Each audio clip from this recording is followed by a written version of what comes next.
क्या आपने कभी सोचा है कि हमारे हर कर्म का हिसाब किताब होता है?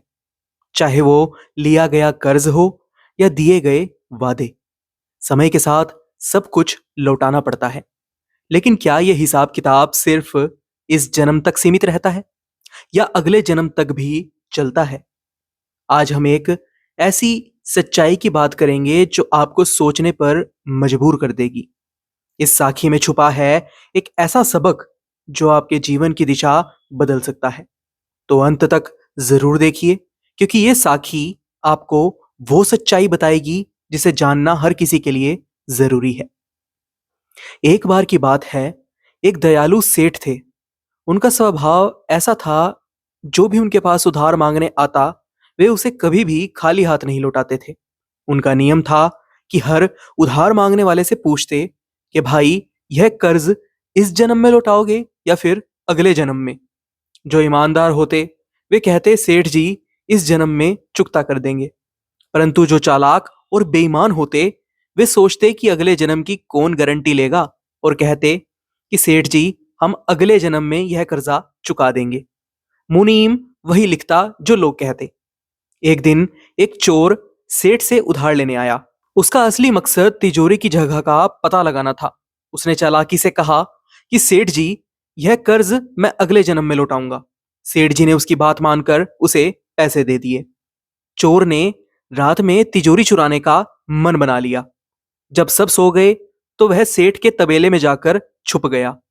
लेकिन अचानक उसने कुछ ऐसा सुना जिसने उसकी पूरी सोच ही बदल दी। कुछ ऐसा चमत्कार सा हुआ कि वहां पर दो भैंसें आपस में बात कर रही थी और उनकी भाषा उस चोर को समझ में आने लग गई। एक भैंस ने दूसरी से पूछा कि तुम यहां कब से हो?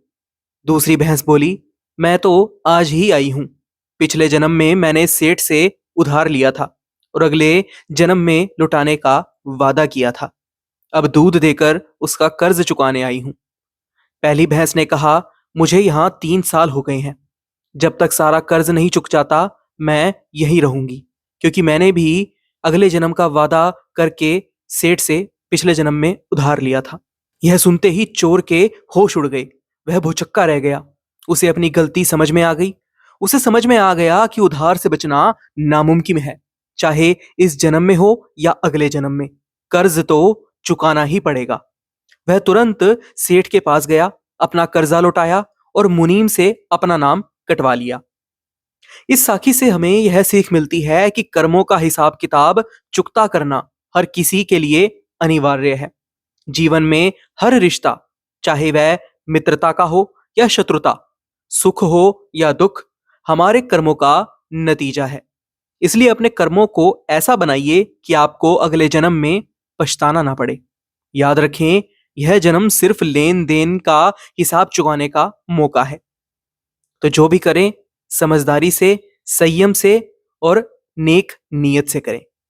आज की यह साखी आपको कैसी लगी? अपनी राय हमें कमेंट बॉक्स में जरूर बताइएगा। फिलहाल के लिए इतना ही। एक बार फिर से लौटेंगे एक नई साखी के साथ। तब तक के लिए राधा स्वामी जी।